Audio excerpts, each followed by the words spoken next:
بسم اللہ الرحمن الرحیم۔ پروفیسر مرید عباس سیال بھکر شمع ہدایت کا پروگرام لے کر آپ کی خدمت میں حاضر ہے۔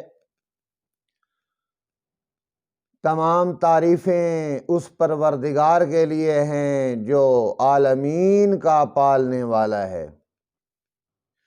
آج کا ٹاپک ہے 3 یہودی اور ان کا قبول اسلام۔ ابو اسحاق سالبی نے اپنی کتاب آرائش میں اس طرح روایت کی ہے کہ ایک مرتبہ چند علماء یہود حضرت عمر رضی اللہ تعالیٰ عنہ کی خدمت میں حاضر ہوئے اور عرض کی، آپ رسول اللہ کے خلیفہ ہیں، ہم آپ سے چند سوالات کرتے ہیں، اگر جواب ٹھیک مل گئے تو آپ کے اسلام کو صحیح سمجھیں گے اور آپ کے نبی کو برحق مانیں گے، ورنہ نہیں۔ فرمایا، پوچھو کیا پوچھتے ہو؟ یہ سنتے ہی حضرت علی علیہ السلام نے فرمایا، اس خدمت کے لیے میں حاضر ہوں، جو چاہو پوچھ لو۔ علماء یہود نے سوال کیا، اچھا بتاؤ۔ جب حضرت علی نے تمام سوالات سن لیے تو فرمایا، اے قوم یہود، ان سوالوں کے جواب تو میں دوں گا اور دوں گا بھی تورات سے، مگر تم کو اسلام لانا پڑے گا۔ ان لوگوں نے کہا، ہمیں منظور ہے۔ فرمایا، ایک ایک سوال کرتے جاؤ اور ساتھ ساتھ اپنا جواب لیتے جاؤ۔ پہلا سوال علماء یہود نے یہ کیا، اے علی، پہلا سوال یہ ہے کہ آسمان کے کفل کیا ہیں؟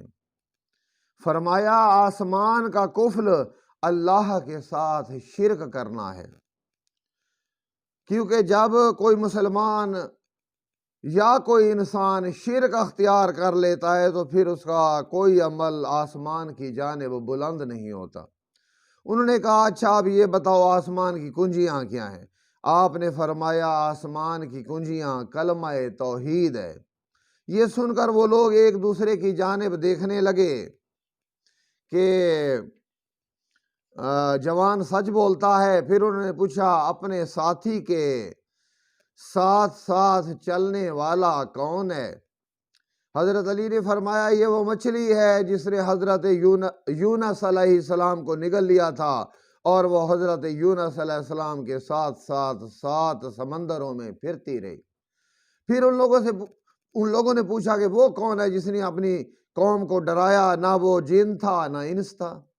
حضرت علی نے فرمایا، وہ چیونٹی ہے جس نے حضرت سلیمان علیہ السلام کی آمد پر اپنی قوم کو ڈرایا۔ پھر انہوں نے پوچھا، وہ 5 چیزیں بتلاؤ جو زمین پر چلیں اور شکم مادر میں نہ رہیں۔ آپ نے فرمایا، وہ 5 مخلوقات مندرجہ ذیل ہیں۔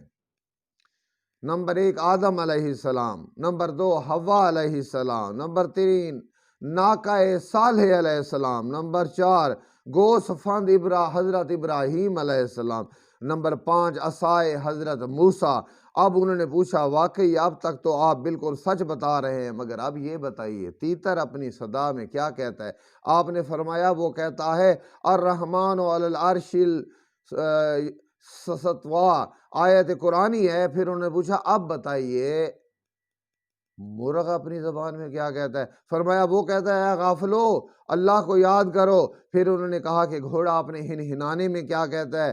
آپ نے فرمایا، جب مومنین کافروں سے جہاد کے لیے میدان جنگ میں آتے ہیں تو یہ کہتا ہے کہ اے پالنے والے، مومن کو کافر پہ نصرت عطا فرما۔ پھر اس نے دریافت کیا، مینڈک اپنی ٹر میں کیا کہتا ہے؟ جواب دیا، وہ کہتا ہے کہ پاک ہے وہ ذات جس کی تسبیح سمندروں میں ہوتی ہے۔ پھر انہوں نے پوچھا، پرندہ شامہ اپنی سیٹی میں کیا کہتا ہے؟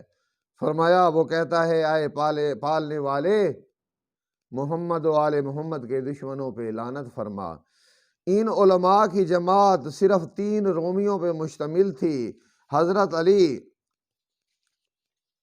کے جوابات سن کر 2 رومیوں نے کلمہ شہادت پڑھ لیا اور مسلمان ہو گئے اور کلمہ پڑھ لیا، اشہد ان لا الہ الا اللہ واشہد ان محمد رسول اللہ۔ وآخر دعوانا ان الحمد للہ رب العالمین۔